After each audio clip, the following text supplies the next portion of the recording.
Arranging a mortgage. When you are looking to buy a property, you may well need to do so using a mortgage. Whatever your position, whether you are a first-time buyer, looking to move to a new house, or simply searching out a fresh deal against an existing mortgage, the process can be complicated and tricky. There will be a lot to consider, weigh up, and factor in. A mortgage is basically a loan, provided by a mortgage lender to help you buy a property.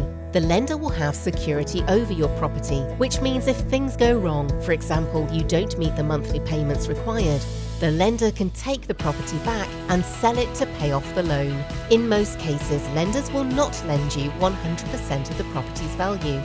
You will need to put down a deposit and the lender will lend the rest. The minimum deposit lenders require varies from situation to situation. 5% is the normal minimum, but it could be higher in many cases. A common mortgage term is 25 years.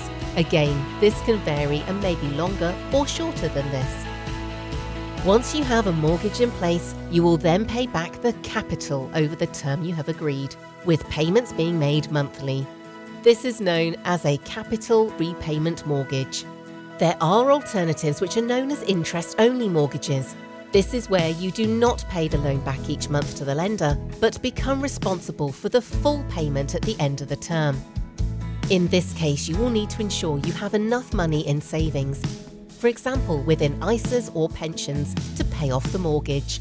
You may not have a choice in today's marketplace, as you may be required to have a capital repayment mortgage as part of any mortgage offer. Whichever method you use to repay the capital, you'll also pay interest on the amount borrowed each month, either at a fixed or variable rate of interest, depending on which type of deal you choose. A fixed rate of interest keeps the interest locked at a figure for a set period. A variable rate means the interest rate will move in line with general fluctuations in interest rate levels. You will note already from these basic points that there are a lot of different factors to weigh up.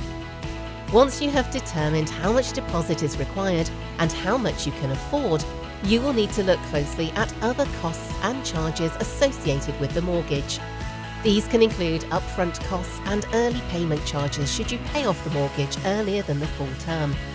You will almost certainly need to arrange life assurance to make sure the mortgage is paid off in full should you die before the mortgage is cleared. And many lenders will also look to make sure you have a will in place to clarify the legal position.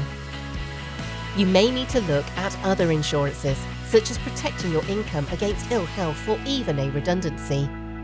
You will need house insurance, which should include covering the building and the contents. Within the basics and the added factors we have described so far, we have not mentioned other possible alternatives to deals that you might explore. Options such as offset mortgages and tracker mortgages. Sometimes you can get interest rate discounts for short periods, for example, a year. There are also government-backed schemes such as shared ownership and help to buy. These may be suitable for your circumstances. Plus, you may well be in the position that you have many lenders prepared to offer you a mortgage, and the comparison of their deals available could involve complex calculations, because the cheapest deal measured by the interest rate may not be the cheapest overall deal for you in the long term. The mortgage market is sometimes described as a maze, and you will see from the information outlined that there is a great deal to investigate and work through. The key factor, whatever your current position, is to take a great deal of care and to use expert help. The extent of the financial commitment and the legal position with any mortgage is considerable. In summary, it makes perfect sense to explore all your options. Look at any deal, making sure you consider all the costs, not just the headline interest rate, and that you fully review the terms and conditions. Taking advice from a specialist in these areas can be worth its weight in gold. We are here to help you and have the expertise to advise you around every aspect of your mortgage requirement.